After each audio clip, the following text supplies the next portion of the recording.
Sindhi official TV में अव्हां सजणन के भली कार।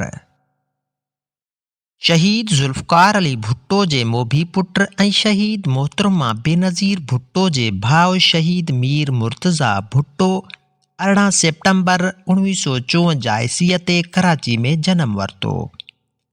हिन इब्तिदाई तइलीम कराची मां हासिल कई। उन खां पोइ हार्वर्ड ऐं ऑक्सफोर्ड यूनिवर्सिटियुनि मां आला तालीम हासिल कई। संदसि वालिद शहीद जुल्फकार अली भुट्टो जी हुकूमत जे ख़ात्मे खां पोइ जनरल ज़ियाउल हक़ जी आमरियत दौरान मीर मुर्तज़ा जलावतुन रही पंहिंजे वालिद जी फाही रोकण लाइ कोशिशूं कंदो रहियो। उन दौरान मथस अल जुल्फकार तंज़ीम ठाहिण 1981 ईस्वी में पिशावर खां काबुल वेंदड़ मुसाफ़िर जहाज़ जे अगवा जो बि इल्ज़ाम लॻायो वियो। मीर मुर्तज़ा भुट्टो शहीद मोहतरमा बेनज़ीर भुट्टो साहबा जी ॿी हुकूमत दौरान वापसि आयो। पाकिस्तान पीपुल्स पार्टी शहीद भुट्टो ग्रुप जे नाले सां पंहिंजी अलॻि सियासी पार्टी ठाही।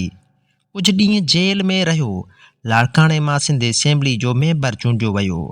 पंहिंजी भेण शहीद मोहतरमा बेनज़ीर भुट्टो साहिबा सां केतिरनि ई ॻाल्हियुनि ते इख़्तिलाफ़ रहियसि।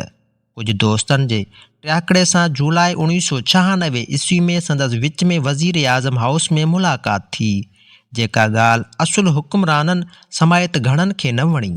बेनज़ीर भुट्टो 18 सेप्टेंबर 1996 ईस्वीअ ते वज़ीर आज़म हाउस में वॾे एहतमाम सां मीर मुर्तज़ा भुट्टो जी सालगिरह बि मल्हाई, जेका मीर साहब जी आख़िरी सालगिरह साबित थी। 2 ॾींहंनि खां पोइ 20 सेप्टेंबर 1996 ईस्वीअ ते शहीद मीर मुर्तज़ा पंहिंजे साथियुनि समेत कराची में शहीद थी वियो। संदसि शहादत अञा ताईं गुझारत बणियल आहे।